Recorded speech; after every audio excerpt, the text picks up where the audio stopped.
In front of me is TCL 605 and today I would like to show you how you can turn on and use voice typing. Begin by launching your keyboard and tapping on the microphone icon at the top right corner.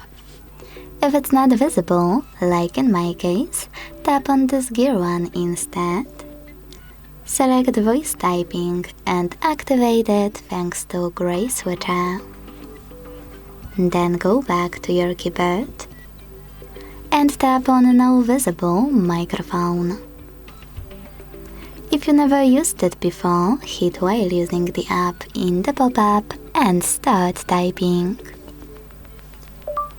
As you can see, voice typing is on.